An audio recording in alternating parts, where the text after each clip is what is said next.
مسلم identity میں بہت مختصر بات کروں گا. اس کے بعد پھر ہمارا ایک چھوٹا ایک پینل سیشن ہے مجھے بتایا گیا ہے انتظامیہ کی طرف سے, جہاں پہ ہمارے کوشچن اینڈ آنسرز ہوں گے. تو اس سیشن کے دوران ویسے تو میری کوشش ہوتی ہے کہ انٹریکٹیو باتیں ہی ہوں, لیکن چونکہ اس کے امیڈیٹلی فالو اپ میں ایک ہمارا کوشچن اینڈ آنسر ہے, تو بس کچھ گزارشات ہیں وہ آپ کے سامنے میں رکھوں گا کہ why is it important for us to assume an identity and why is it important for that identity to be clearly demarked. دیکھیے,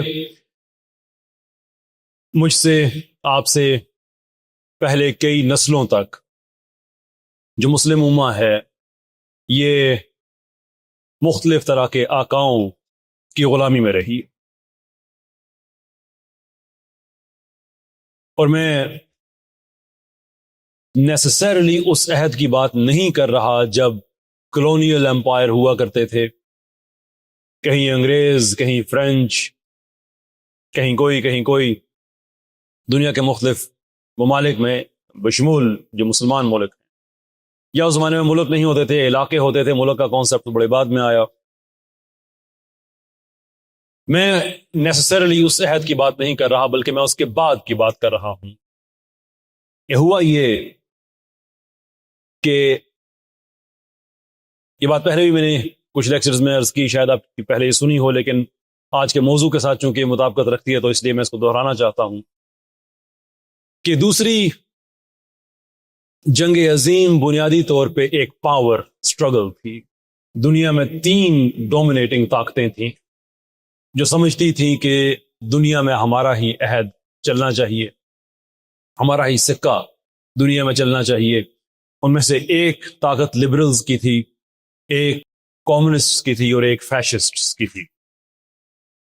اب یہ 3 آپ کہہ سکتے ہیں کہ شیر برسر پیکار تھے, جنگل ایک تھا, تو تینوں ایک دوسرے کے خلاف نہیں لڑ سکتے تھے. تو اس کا جو ایک نیچرل عام طور پہ ایک طریقہ کار ہوتا ہے کہ 2 آپس میں اتحاد کر لیتے ہیں اور ایک پروسیس آف ایلیمینیشن سٹارٹ ہوتا ہے. تو دوسری جنگ عظیم میں بھی ایسا ہی ہوا. کمیونسٹس اور لبرلز نے آپس میں اتحاد کیا, اور جو فیشسٹ تھے یعنی کہ ہٹلر اور مسولینی, ان کا پتہ صاف کر دیا. 1945 میں دوسری جنگ عظیم ختم ہوتی ہے, فیشسٹس ختم ہو گئے بحیثیت طاقت. اب دنیا میں کمپٹیشن سٹارٹ ہوتا ہے کمیونسٹس کا اور لبرلز کا.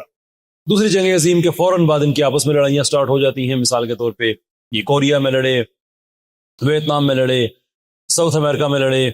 لمبی داستان ہے, لگ بھگ کوئی 1 کروڑ کے لگ بھگ لوگ بتائے جاتے ہیں جو ان کی جنگوں میں جن کی جانیں گئیں. اس وقت میں انہوں نے بزور طاقت تو مسلمان ملکوں پہ قبضہ نہیں کیا ہوا تھا, سوائے سوویتس کے انہوں نے سینٹرل ایشیا پہ فورس کیا ہوا تھا.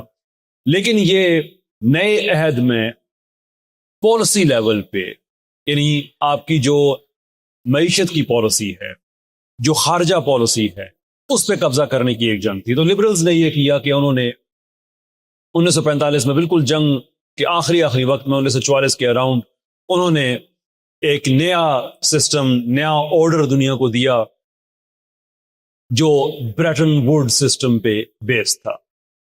بریٹن ووڈ سسٹم آئیڈیا یہ تھا کہ سارے ویسٹرن ملک امریکہ کو سپورٹ کریں گے, اس کو اپنا سردار بنائیں گے, اور اس کی حکمرانی میں وہ پھر چین کی بنسری بجائیں گے سبھی. اور جن دنیا میں جو جنگیں وغیرہ ہیں وہ ساری ایکسپورٹڈ.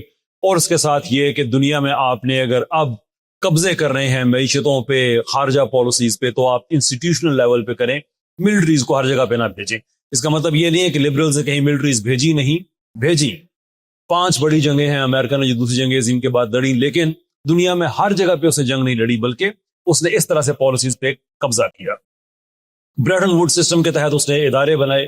وہ ادارے کون سے ہیں آپ کو سن کے حیرانی ہوگی. اس میں ورلڈ بینک ہے, اس میں IMF ہے. جنگیں کرانے کا مقصد یہ ہے کہ آپ کسی ملک کو اکنامکلی اپنے آپ پہ ڈیپینڈنٹ کر دیں, کیونکہ جب آپ کسی ملک کی اکانومی پہ قبضہ کرتے ہیں تو آپ اس کی خارجہ پالیسی پہ قبضہ کرتے ہیں, آپ اس کی داخلہ پالیسی پہ قبضہ کرتے ہیں. آپ مثال کے طور پہ ہماری منسٹر بھی رہ چکی ہیں, بڑی فیمس پولیٹیشین ہیں, شیریں رحمان صاحبہ. وہ اب سے کچھ عرصہ پہلے پاکستان میں اسلامی سزائیں نہ دیے جانے کی وجہ یہ بتا رہی تھی کہ ہمارے پاس چونکہ جی ایس پی پلس کا سٹیٹس ہے اور ہم نے کوئی 30 کے لگ بھگ کنونشنز پہ سائن کیا ہوا ہے جو ہمیں ریکوائر کرتے ہیں کہ ہم اسلامی سزائیں نہ دے سکیں. اب ایک طرف نیشن سٹیٹ کا سوورن نیشن سٹیٹ کا کانسیپٹ ہے کہ ہر ملک اپنے معاملات میں آزاد ہے، اور دوسری طرف پابندی یہ ہے کہ اگر آپ نے ہمارے ساتھ تجارت کرنی ہے جو کہ آپ کی مجبوری ہے، آپ نے ہمارے ساتھ ہی تجارت کرنی ہے اس لیے کہ ہم نے آپ کو ان جنگوں میں جھونکا ہوا ہے، کبھی وار آن ٹیررزم کے نام پہ، کبھی کیا، کہ آپ کی معیشت تو ہمارے ساتھ تجارت کیے بغیر آزاد نہیں ہو سکتی، لیکن اس کی قیمت یہ ہے، اس کلب کی جو سبسکرپشن آپ نے پے کرنی ہے وہ اپنی داخلہ پالیسی کی صورت میں کرنی ہے کہ آپ اپنے ملک میں اسلام نافذ نہیں کر سکتے، اور جو خارجہ پالیسی ہے وہ بھی ہم ہی ڈکٹیٹ کریں گے، ہم ہی آپ کو بتائیں گے کہ آپ کیا کر سکتے ہیں اور کیا نہیں کر سکتے. پھر یہ جو دو کمپیٹنگ پاورز تھیں 1991 میں یہ صرف ایک پاور ہے کہ جب سوویت کولیپس ہوا، بلاکس ٹوٹ گئے، بہت سے ملک آزاد ہو گئے، تو لبرل امریکہ دنیا کی ایک واحد طاقت رہ گیا تھا جس نے گلوبل ہیجمنی کا خواب پورے ہوتے ہوئے دیکھا. اینڈ آف ہسٹریز کی تھیوری فرانسس فوکویاما نے پیش کی کہ اب رہتی دنیا تک لبرلزم ہی رہے گا towards the end of the histories, کہ اب دنیا میں کوئی اور سسٹم کامیاب نہیں ہو سکتا. کلیش آف سیولائزیشن کے آئیڈیاز ہنٹنگٹن کی تحریروں کی صورت میں آئے کہ اگر آپ نے دنیا میں ایک گلوبل ہیجمنی کریٹ کرنی ہے تو اس کے لیے یہ ضروری ہے کہ آپ کے سامنے کوئی طاقت موجود نہ ہو. تو فیشلزم ختم ہو گیا دوسری جنگ عظیم میں، کمیونزم ختم ہو گیا بائی 1991. تو دنیا میں اب کون سی ایک ایسی طاقت رہ گئی ہے جس کو آپ سمجھتے ہیں کہ یہ آپ کے رستے کی دیوار ہے؟ اب ہونا تو یہ چاہیے تھا کہ 1991 کے بعد نیٹو کو ڈسبینڈ کر دیا جاتا. آپ کے سامنے کون سے دشمن رہ گئے ہیں؟ لیکن نیٹو کو ڈسبینڈ نہیں کیا گیا. 1991 میں امریکہ سول پاور بنتا ہے، اور 2001 میں یعنی کہ نئی پالیسی آتی ہے، نئی تحریریں آتی ہیں، 10 سال لگتے ہیں اس پالیسی کی امپلیمنٹیشن میں، اور 2001 میں مسلمانوں پہ عذاب کے دروازے کھول دیے جاتے ہیں. افغانستان سے سلسلہ سٹارٹ ہوتا ہے اور پورے مڈل ایسٹ کو اپنی لپیٹ میں لیتا ہے. ہم کہتے ہیں 57 اسلامی ملک ہیں، میں بھی محاورتاً یہ بات کہتا ہوں، لیکن ملک کی ایک ڈیفینیشن ہوتی ہے. اگر آپ اس ڈیفینیشن کو اپلائی کریں تو آپ نوٹ کریں گے کہ آج دنیا میں 57 اسلامی ملک نہیں ہیں، ایکچولی تعداد کم ہو گئی ہے. اندر سے توڑ دیا، ملکوں کو برباد کر دیا، آگ لگا دی، بچے عورتیں سب آپ کے علم میں ہے، آپ نے وہ چیزیں دیکھی ہیں. But why Muslims؟ یہ تو کوئی رشیا کی طرح یا سوویت کی طرح طاقت تو نہیں تھے، ہٹلر کی طرح طاقت تو نہیں تھے. اور پرابلم ود مسلمز از کہ یہ اپنی آئیڈیالوجی پہ کمپرومائز نہیں کرتے. That is the problem. یہ غریب ہیں، یہ لوٹے پوٹے ہیں، یہ رسوا ہو چکے ہیں، لیکن یہ کسی کو اجازت نہیں دیتے کہ وہ اس کی آئیڈیالوجی پہ انکروچ کرے. اس لیے ہمیں مارنا، ہمیں تباہ کرنا، برباد کرنا ضروری تھا. لیکن ویسٹ اس نتیجے پہ بھی پہنچا خلافت عثمانیہ کے تجربے کے بعد. خلافت عثمانیہ کا تجربہ میں اس لیے کہہ رہا ہوں کہ یہ کنفیشنز موجود ہیں ویسٹ کے پالیسی سازوں کی کہ ہم نے خلافت عثمانیہ کو باہر سے بہت ڈیمیج کرنے کی کوشش کی، اس کے ساتھ تجارت ختم کی. ایج آف ڈسکوری میں ہم نے نئے تجارتی گزرگاہیں بنائی. ساؤتھ امریکاز میں جب لوٹ مار کی، اس کے بعد افریقہ میں کی، تو جتنے تجارتی رستے پہلے یورپ کے خلافت عثمانیہ سے ہو کے ایران اور انڈیا کی طرف آتے تھے وہ سارے ختم ہو گئے، وہ افریقہ کی طرف چلے گئے، ساؤتھ امریکہ کی طرف چلے گئے. ہم نے اس کو ہر طرح سے ڈیمیج کرنے کی کوشش کی، لیکن خلافت بہر حال کسی نہ کسی صورت میں باہر کے پریشر کو ایبزورب کر گئی. تو پھر ہم نے اس کو اندر سے توڑنے کا ایک نیا پروجیکٹ سٹارٹ کیا عرب نیشنلزم کی صورت میں. آج آپ فلسطین کا جھنڈا دیکھ رہے ہیں. یہ فلسطین کا جھنڈا آج مسلمان کے ایک طرح سے ایمان کی نشانی بن گیا ہے، اور اب ہم پرانی چیزوں کو دہراتے نہیں ہیں، لیکن سچی بات یہ ہے کہ اس جھنڈے کے رنگ کو آپ دیکھیں اور مڈل ایسٹ کے باقی مسلمان ملک کے ان کے جھنڈوں کو رنگ کی دیکھیں تو آپ کو اتنی مماثلت اس لیے نظر آتی ہے کہ یہ مختلف عرب ٹرائبز کی ریپرزنٹیشن ہے. یہ یونائٹڈ امت نہیں تھی، یہ خلافت کے خلاف ایک طرح کی بغاوت تھی جس کے اندر یہ عرب بھی ہے، وہ بھی ہے، وہ بھی ہے، وہ بھی ہے. تو یہ بات سمجھ میں آنے والی ہے کہ کہا جاتا ہے کہ آپ جتنے مرضی پتھریلے رستے پہ کیوں نہ چل رہے ہوں، بڑے بڑے پتھر کیوں نہ ہوں جن پہ آپ چل رہے ہوں، نوکیلے پتھر کیوں نہ ہوں، لیکن ایز لانگ ایز آپ کے پاس اچھا فٹ ویئر ہے، اچھے بوٹ ہیں، تو وہ باہر کے پتھر آپ کو اتنا زیادہ تنگ نہیں کرتے. لیکن انہی بوٹوں کے اندر ایک چھوٹا سا کنکر بھی آ جائے گا آپ کے بوٹ کے اندر تو آپ کا چلنا دوبر ہو جاتا ہے، اس لیے کہ اب پریشر باہر سے نہیں بلکہ اندر سے آ رہا ہے. تو مسلم دنیا کو بھی یہ 2001 کے بعد جو پورا پروجیکٹ سٹارٹ ہوتا ہے، باہر سے جو پریشر ایگزرٹ کیے گئے وہ تو اپنی جگہ پہ ہیں، وہ جنگ کی صورت میں کیے گئے، وہ سارا آپ کے سامنے جو ڈیوسٹیشن ہوئی وہ ہے، لیکن اس کے ساتھ ساتھ مسلمانوں کی آئیڈینٹی کو مسخ کرنے کے لیے ہمارے اندر بھی یہ کنکر ہمارے پاؤں کے اندر، پاؤں کے نیچے ہمارے جوتوں کے اندر لبرل اور سیکولر سوچ کی صورت میں ڈالے گئے. رشیا ٹوڈے رپورٹ کرتا ہے کہ پاکستانی میڈیا کو امریکہ نے $50 ملین دیے. یہ آج سے کئی سال پہلے کی بات ہے، غالباً کو 20 سال پہلے کی بات ہے.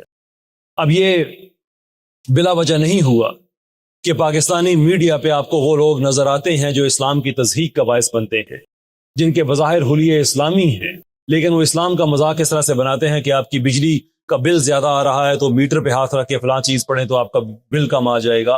دیٹ از این اسلام. لیکن وہ جان بوجھ کے ایسے نمونے آپ کے سامنے لے کے آتے ہیں کہ اسلام کے آپ کے دل میں جو کوئی ایک عقیدت ہے، محبت ہے، وہ سارے کا سارا اس کا کشف ہو جائے، وہ ختم ہو جائے. یہ بلا وجہ نہیں ہوتا کہ ایک طرف فائر برانڈ مولوی صاحب جو کہ اسٹوڈیو مٹیریل نہیں ہے، پاسبلی جلسہ مٹیریل ہیں، جان بوجھ کے ان کو ٹیلی ویژن پہ ایسے پروگرامز میں بلایا جاتا ہے جہاں ان کے سامنے ایک انتہائی سفسٹیکیٹڈ، ویل ایجوکیٹڈ، عام طور پہ کسی خاتون کو بٹھایا ہوا ہوتا ہے اور وہ بڑے اچھے 90 تلے آرگومنٹس دے رہی ہوتی ہیں، اور ادھر سے ہمارے مولوی صاحب جذباتی باتیں کر رہے ہوتے ہیں کہ ہم تم لوگوں کو ادھیڑ کے رکھ دیں گے، ٹانگ دیں گے، یہ کر دیں گے، وہ کر دیں گے. آپ کو پاکستان کے مدارس میں کوئی آپ کو ویل ایجوکیٹڈ آدمی نہیں ملتا. بڑے بڑے ڈیبیٹرز پیدا کیے ہیں پاکستان کے مدارس نے. You can't find any. You can but you don't want to, کیونکہ آپ نے ایک ایبہورنٹ پکچر دکھانی ہے اسلام کی، وحشی درندے، بھیڑیے، بربریت سے بھرے ہوئے، یہ آپ نے دکھانے ہیں. اور مقابلے میں کون ہیں؟ مقابلے میں سیکولرز، وہ لبرلز، وہ کمیونسٹس، جن کو ٹیلی ویژن پہ پروگرام دیے جاتے ہیں، جنہوں نے اپنے کیریئر جھوٹ پہ بلڈ کیے، جنہوں نے آپ کو یہ بتایا کہ اپنے والدین کی پرواہ مت کیا کرو، جنہوں نے آپ سے ہر وہ جھوٹ بولا جس نے آپ کی شناخت کو مسخ کرنے کے لیے وہ ڈیزائن کیا گیا، جس میں آپ کی تاریخ میں کوئی اچھا آدمی نہیں گزرا. سلطان محمود سے لے کر نیچے پاکستان بننے تک جتنے آئے ہیں سارے کے سارے ڈاکو آئے ہیں. اس سے پہلے جو آئے ہیں وہ بھی چور ڈاکو تھے. سلطان محمود یہاں پہ لوٹ مار کرنے آتا تھا سرحد کو عبور کر کے. کون سی سرحد؟ یہ ڈیورنڈ لائن، یہ آج سے 700-800 سال پہلے تھی. کون سی سرحد بھائی؟ اگر وہ یہاں پہ لوٹ مار کرنے آیا کرتے تھے تو جے پال وہاں پہ پھیری لگانے جاتا تھا. وہ بھی لوٹ مار، اس دنیا کا ایک نظام تھا، ایک ایکسپٹڈ تھا. یہ 1928 تک دنیا میں یہ رہا ہے، یہ قانون. آپ نے جنگ مسلط کی سبقت گین پہ، سبقت گین نے اور اس کی آل اولاد نے آپ سے بدلہ لے لیا آ کے ان سارے لوگوں سے، جس میں مسلمان بھی شامل تھے. صرف ہندوؤں پہ اٹیک نہیں ہوئے، مسلمانوں کو بھی شکستیں دی انہوں نے، کرامتا کو بھی شکست دی، جو کہ میں اسلامک اسکالر نہیں ہوں کہ میں فتویٰ دوں کہ وہ مسلمان تھے یا نہیں تھے. بہرحال یہ وہ لوگ تھے جنہوں نے ہجر اسود کو چوری کیا ہوا تھا. یہ وہ لوگ تھے جو خود کو شیعہ تو کہتے تھے لیکن سنی اور شیعہ کو ایکولی ان کا قتل و خون کیا کرتے تھے.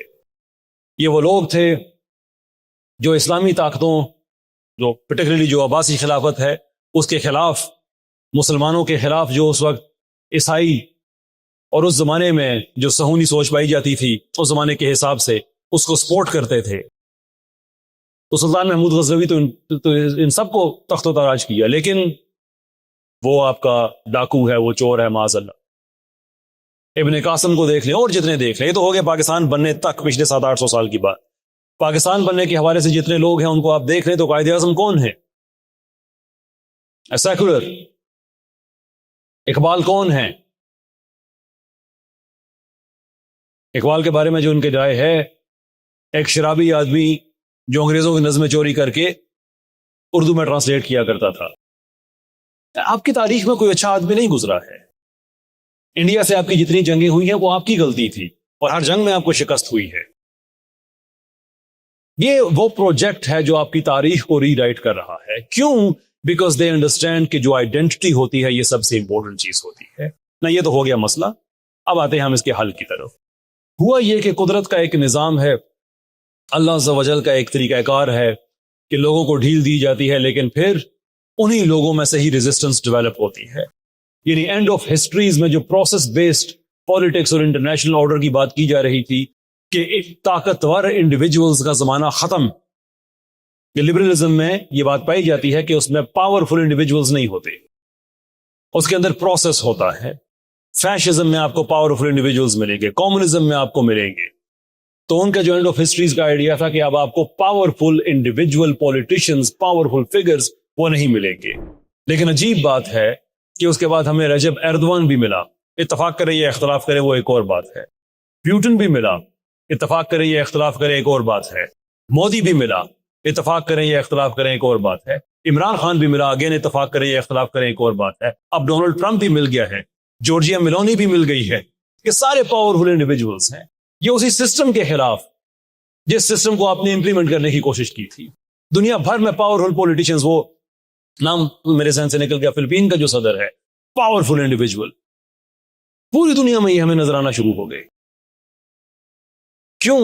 اس لیے کہ لبرلزم اپنے اسپرچل ہوم لینڈ میں اس کو شکست ہونا شروع ہو گئی.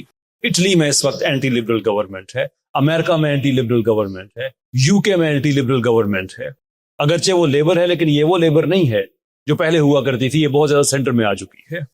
وہ جو 90s کی لیبر تھی, it's much much different than that.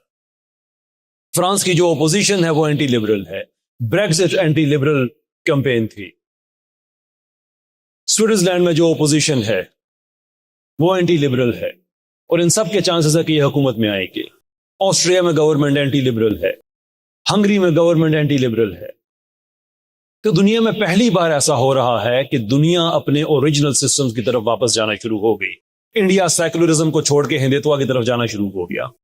Waste liberalism کو چھوڑ کر نیو کنزرویٹزم کی طرف جانا شروع ہو گیا.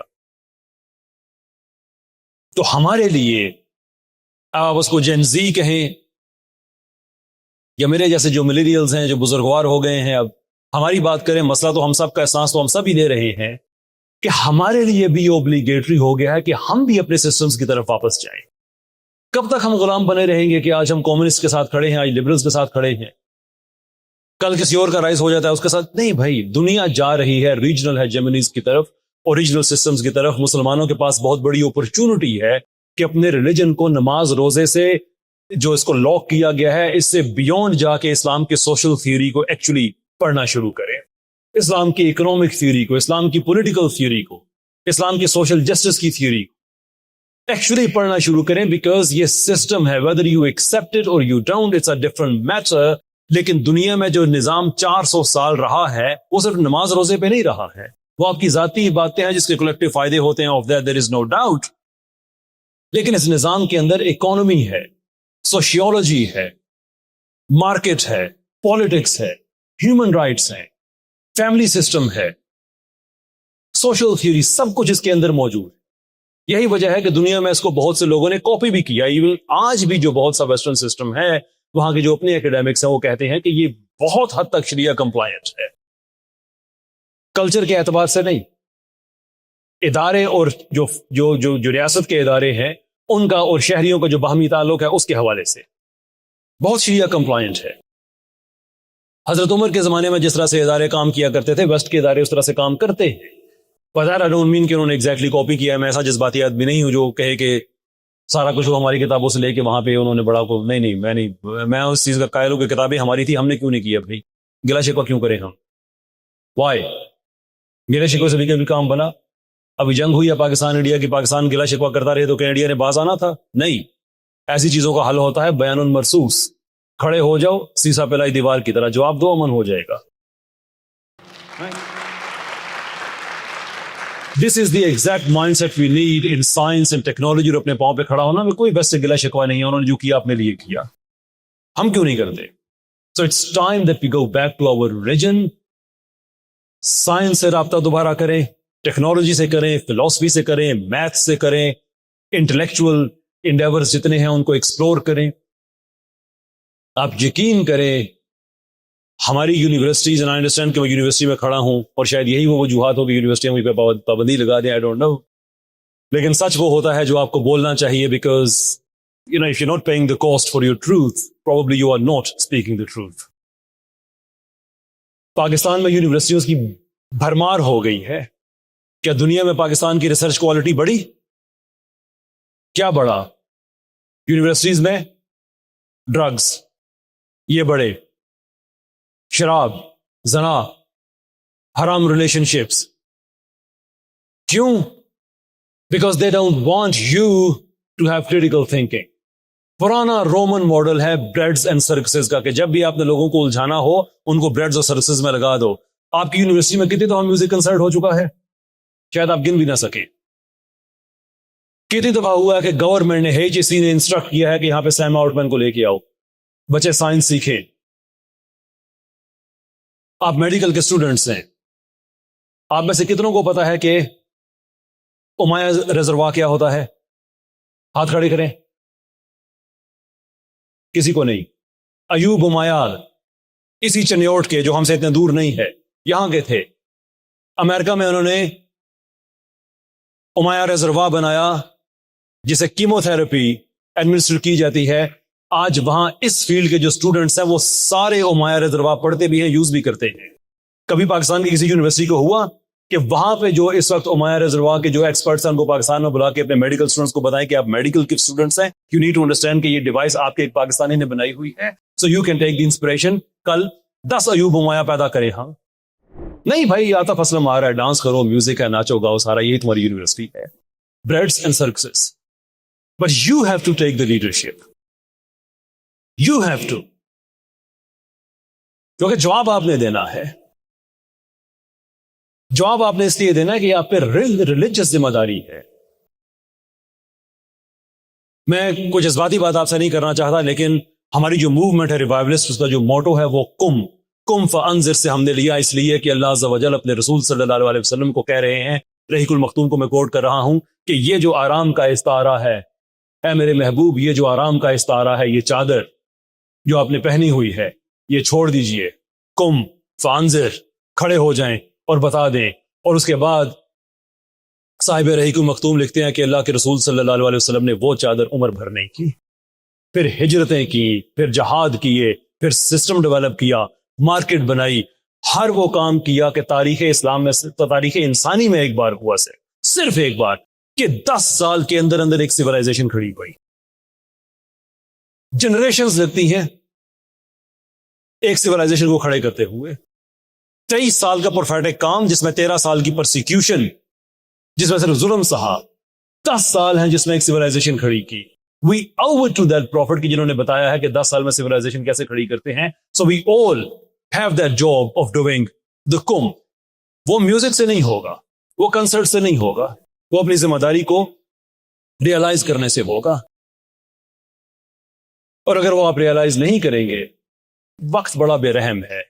You will become irrelevant. I'm sorry, آپ بچے نہیں ہیں کہ میں آپ کو کوئی بہت پیمپرنگ قسم کی کوئی آپ کو یہاں پہ میں بات کروں. This is the hardcore reality. You ignore the time, time will ignore you. Because you are no special. You are not special.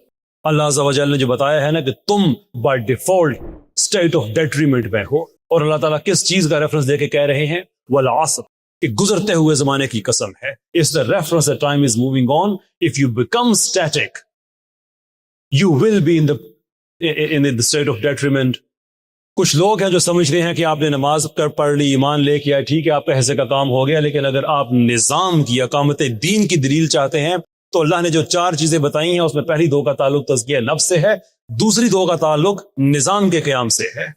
اگر صرف ایمان اور اچھے کام ہوتے تو نماز اچھا کام ہے, روزہ اچھا کام ہے, اللہ کہتا جسے 2 کام کیے بات ختم. لیکن اللہ کہہ رہا ہے کہ تم اسٹیٹ آف ڈیٹریمنٹ, خسارے کی کیفیت سے نکل سکتے ہو اگر تم یہ تزکیہ نفس کرو, اور اس کے ساتھ ساتھ پھر حق کے لیے کھڑے ہو جاؤ اور صبر کے ساتھ کھڑے ہو جاؤ. اور صبر کا مطلب کوشش کو معطل کرنا نہیں ہوتا. صبر کا مطلب ہوتا ہے کہ آپ